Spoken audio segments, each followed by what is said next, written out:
就是视频的翻译功能。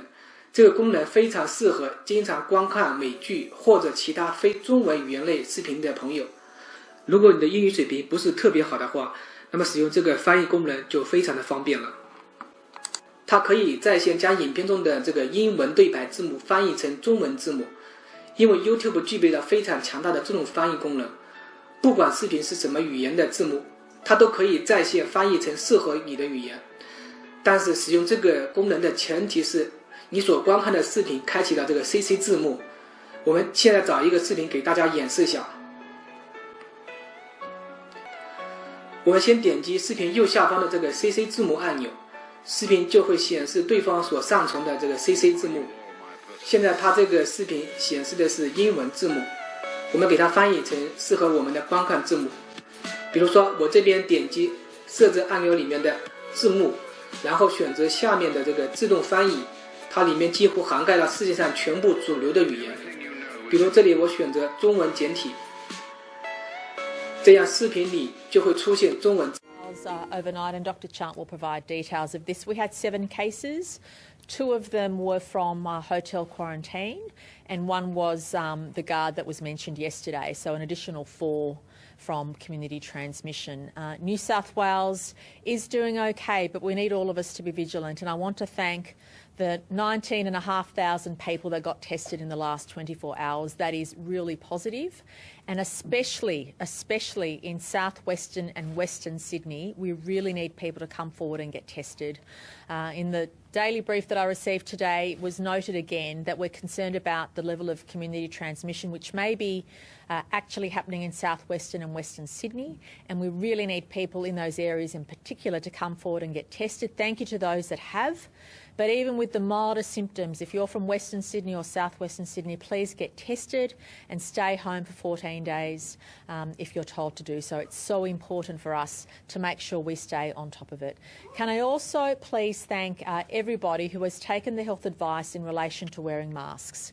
The briefing I had from Service New South Wales demonstrates there is greater take-up of masks, especially in hospitality venues where people are working in that environment. And can we please in particular encourage hospitality venues, so people who work in cafes, restaurants, hotels, clubs, to make sure their staff are encouraged to wear masks. The take-up has been pretty positive in the last few weeks, but that is an area where we would like to see people wearing masks. Obviously to protect the staff, but also to protect the patrons, because unlike other venues where there might be casual contacts, if you're actually in one of those venues, you're likely to be there for a longer period of time.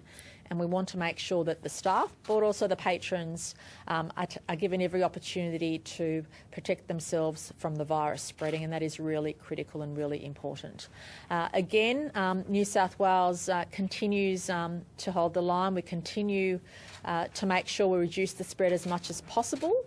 But as was reported yesterday, and as Dr. Chant has been saying, we do have around 15 or 16 cases that we've experienced in the last 6 weeks that still don't have a confirmed source. They're part of the same strain, but they don't have a confirmed source as to where the virus was acquired, and for that reason we're really encouraging people in southwest and western Sydney to come forward and get tested. Dr. Chant? Thank you, Premier. So there were 7 cases of COVID were diagnosed in the 24 hours to 8 p.m. last night, bringing the total number of cases in New South Wales to 3,777. There were 19,414 tests reported in the 24 hours. Of the 7 new cases reported to 8 p.m. last night, 2 are returned travellers in hotel quarantine, 1 from overseas and 1 from Victoria. 5 are locally acquired, including 1 who is a close contact of a previously reported case whose source is still under investigation. 1 case is from southwestern Sydney whose source is currently under investigation, and 1 case is a household contact of this case. 1 case is from Western Sydney whose source is currently under investigation, and 1 case is a household contact of this case. So I've been reporting each day that on average we have about 1 or 2 cases, predominantly from southwestern Sydney and Western Sydney, where the source is unclear. This means that there is the potential for chains of transmission to be occurring in southwestern Sydney and Western Sydney. So can I echo the Premier's calls for anyone in that area to please present for testing? As indicated, we're not wanting you to wait for 3 days or to see if the symptoms resolve. We urge you to come out on day one of symptoms. However minimal those symptoms are, please come forward and get tested. That will help us identify any chains of transmission, take appropriate public health action and contribute to our ability to suppress the virus transmission down to that level of no community transmission. I would also like to say, remind people that the security worker that we had previously alerted you to, had worked at Flemington Markets whilst infectious, and we're advising that anyone who attended the Flemington Markets at the following times should monitor for symptoms and self-isolate and get tested for COVID if symptoms appear. That's Sunday the 9th of August from 8 a.m. to 4 p.m, Tuesday the 11th of August from 10:30 to 6 a.m. on Wednesday the 12th of August, and Wednesday the 12th of August from 10:30 p.m. to 01:40 a.m. on Thursday the 13th of August.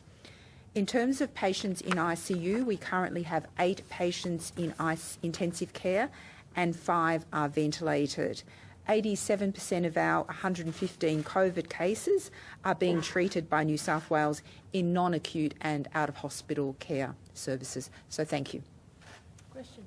Dr. Chant, can I just go through the cases? So you listed 4 of the locally acquired cases. What were the 2 locally acquired cases? There were 5 locally acquired cases, 1 who's a close contact of a previously reported case whose source is still under investigation. 1's a case from southwestern Sydney whose source is currently under investigation, and 1 was a household contact of a case, and 1 was a case from Western Sydney whose source is currently under investigation, and 1 case is a wholesale contact of this case. What we're observing, and this has been a pattern over the last couple of days, is often both household members are presenting for testing concurrently. We attribute 1 to being locally acquired without an unidentified source based on the symptom onset, so whichever one acquired it first, and then clearly the second case becomes a household contact linked to that first case. The security guard wasn't in there? No, the security card was previously notified over the weekend and appeared in the weekend numbers, and as I said, there were 2 returned travellers in hotel quarantine, 1 from overseas and 1 from Victoria. Any further word on it? Has any of those cases been linked to the outbreak from the security guard? Has anybody reported from him? We would not believe that the movement's crossed over at this point. That genome sequencing is being prioritised, but at the moment we have not got any results. As you can see, that we use the genome sequencing and prioritise these samples to determine that. Premier, why are security guards contracted to the high-risk setting of hotel quarantine able to work in other settings like the populated Flemington Markets and the Parramatta local tours? Well, can I make this point very clear? It's actually been a miracle that we haven't had anyone contract the virus in that setting before now. We've welcomed from overseas around 48,000 Australians. We also know that 2,000 people in New South Wales have acquired the disease from overseas. So it's been a tremendous effort that we haven't had a case yet.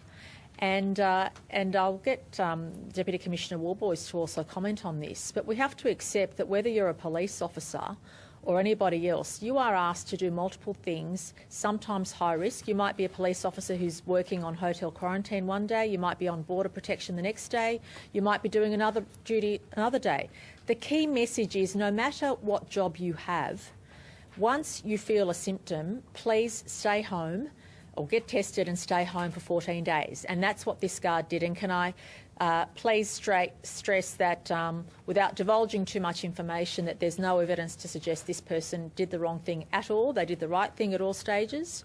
But we have to accept that there are jobs now in the community that are higher risk, and that's a reality.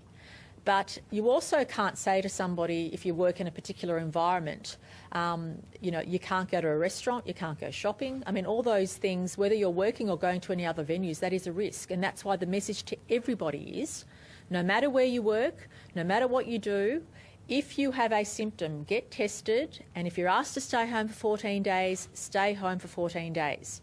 And that is the key message here, because we have to accept that whether you're a health worker, whether you're a police officer, whether you have another job in society, whilst we live with COVID, all of us have to be on guard, all of us have to be careful about what we're doing. And I'm just, again, relieved that until this point in time, after having processed nearly 48,000 people, that this is the first case. And I want to commend Health for getting on top of this within a day. I mean, I think it was 30 hours, where they were able to identify the strain, they were able to identify the issue and then take action, and that's what's needed.